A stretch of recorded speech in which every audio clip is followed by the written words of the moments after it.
This is Myra Elaine on the Buying Space channel. Today I'm doing adult Bible studies. This is published by Cokesbury. I don't do the lesson in the booklet, and I don't do the lesson that Methodist Sunday school teachers do. This would be on Father's Day. Happy Father's Day to those men that are out there that know what the job description is. And happy Father's Day to the ladies out there that have to be mothers and fathers. And you know what the job description is.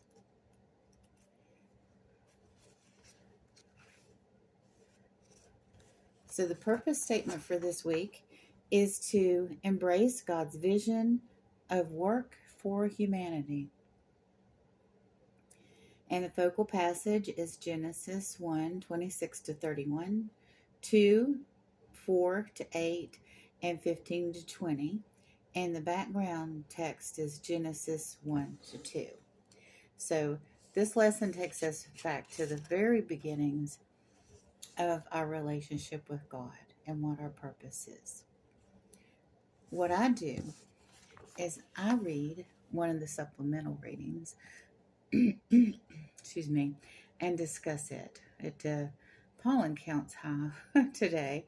See, today I'm going to read 1 Peter chapter 4, verses 7 to 11. And then after I do the reading, I'll relate it to the rest of the lesson. Chapter 4, starting in verse 7. But at the end of all things is at hand. Therefore, be serious and watchful in your prayers. And above all things, have fervent love for one another, for love will cover a multitude of sins. Be hospitable to one another without grumbling, as each one has received a gift. Minister it to one another as good stewards of the manifold grace of God. If anyone speaks, let him speak as the oracles of God. If anyone ministers, let them do it with the ability which God supplies, that in all things God may be glorified through Jesus Christ, to whom he belongs in the glory and the dominion forever and ever. Amen. Have you ever noticed in groups of human beings that if someone makes a mistake, if you're new to a group and someone makes a mistake, you know immediately if that person is loved or if they're disliked. Now, society tends these days to chop people up and criticize them in every which way they can, especially on social media. We don't lift people up that much anymore. But with closer knit social groups where people actually meet in person, people are accepted or rejected within the group. And if somebody makes a mistake, you know immediately that they're disliked. But if somebody makes a mistake and it's made light of and it's immediately forgiven, you know that they're loved. And that's what God tells us to do. It says here, and above all things, have fervor and love for one another, for love will cover up a multitude of sins. So, are you accepted at your church? If you're not, guess what? It's not your fault. If you're going in with a good heart and earnestly wanting to help and being there, then when you make a mistake, it should not be propped up, examined, chopped to pieces, and thrown in the garbage. You should be forgiven for your mistakes. within your family, within your church, hopefully at work. Our society should be that way in our work, in our life, and cooperating with each other. We're to love our neighbors, we're to love everyone. But also, if something happens and is just examined and chopped to pieces and overanalyzed, and there's this tangent that was wrong and that tangent was wrong. And the thing is, you yourself can't be that person. You have to be full of love and forgiveness. Now, I'm not asking you to be a doormat, but a great deal of what people complain about other people, it makes no difference.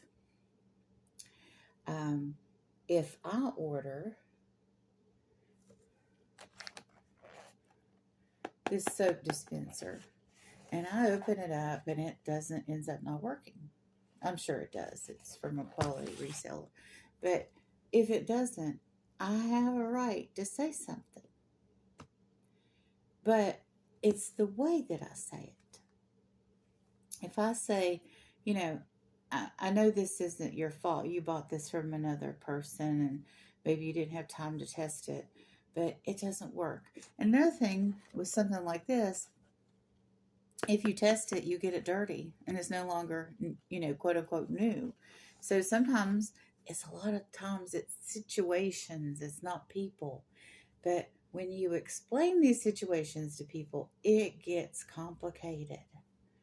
And they act like, you're saying bad stuff about them and you're just saying, I tried this soap pump and it doesn't work. And they get all personal about it. And then they start telling you things about their mama and who just died and their family and, that they're sick. And, it's just like you just need to tell them this one thing. This doesn't work. Or I didn't get this. And people just can go off when and even if you say it in a loving way, they're part of a culture that doesn't know how to have discussions anymore, because a lot of times we don't see each other in person anymore and things are impersonal on social media, so people just reel on anything that's said, even if a person is just stating facts. The soap pump doesn't work. Okay. And then you get a plethora of stuff instead of, I'm sorry, you bought that as is. Or, oh, I'm so sorry, I will replace it. Whichever one it is. Yes is a perfectly fine answer. No is a perfectly fine answer. But don't follow that no with a paragraph and a half of, how dare you? Well, I'm daring because I paid for a soap pump. I want a soap pump. Everybody that pays for something wants something. So it gets more complicated as we get into situations. It's easy to say, don't criticize people. But there are times when you have to mention stuff in certain situations. So we don't live in this little bubble where we just get to ooze positive vibes. Sometimes negative things happen and you have to discuss them, but you try to discuss them in a loving manner. But when someone goes off the rails and then starts with the how dare yous or the ton of excuses that I just don't want to hear, no customer does, okay? Nobody wants to hear all of that. They're just wanting to know what you're going to do about the soap pump. Either you're going to replace it or you're not, And if you say to me, um, you bought that as is, sorry, then that's fine too. Then, then I have a choice at that point to be mature or not about it. So go forth in love. And if somebody comes up to you and says, hey, this didn't work out, like you said, go forth in love with that too. And, read what they're saying. I mean, it's hard in an email sometimes. You don't hear tone. You don't have the, um, I mean, you can put a long, lengthy introduction into an email.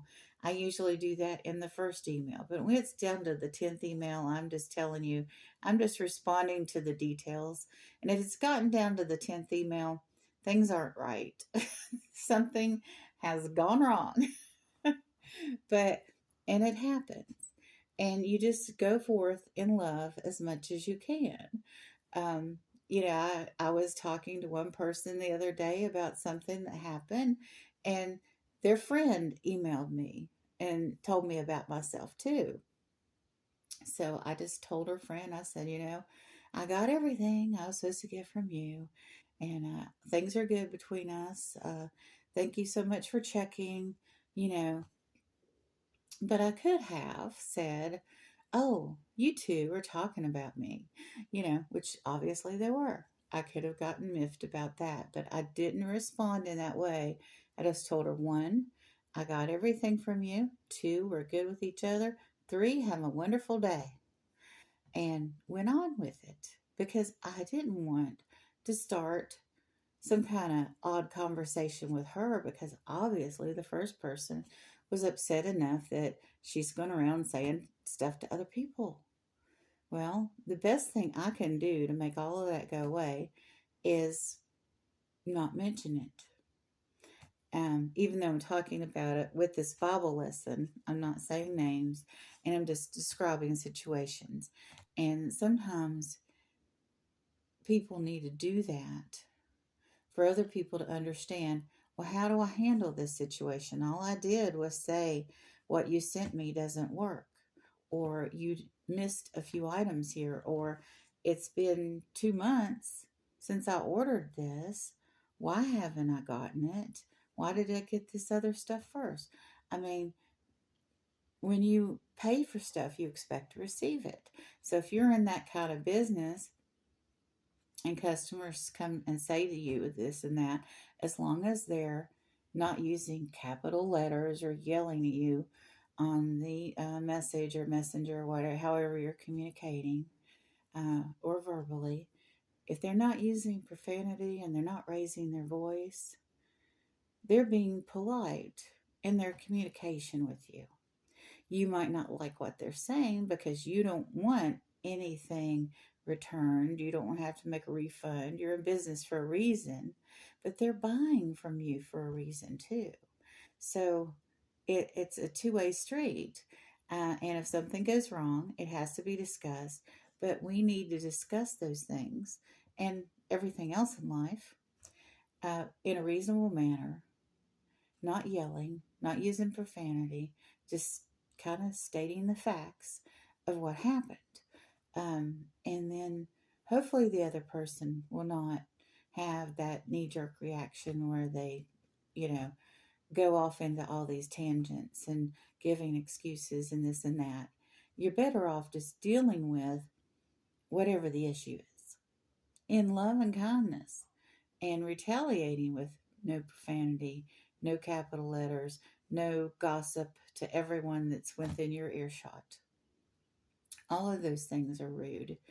Um, but I have responded with love and kindness to that person, and I don't know how long it'll take for it to go away. But sometimes people have to say, hey, this isn't working. This doesn't work. I didn't get what I paid for. Um, what are you going to do about it? And it's a reasonable question when things have gone wrong. So we should, and above all things, have fervent love for one another, for love will cover a multitude of sins. Be hospitable to one another without grumbling. As each one has received a gift, minister it to one another as good stewards of the manifold grace of the Lord. It's right here in the Bible. Any situation you're in, is right here in the Bible, and I really recommend that you all pray to God and that you read the Word. Any problem you have is right here in God's Word. Not that specific problem, because if I'm frustrated with my cell phone, there's not a mention of a cell phone in this, but there are passages about patience. Not going to learn how to repair my cell phone in here, but I can learn the patience I need to repair the cell phone. I hope that makes sense to all of you. And I hope you have a wonderful and blessed Sunday.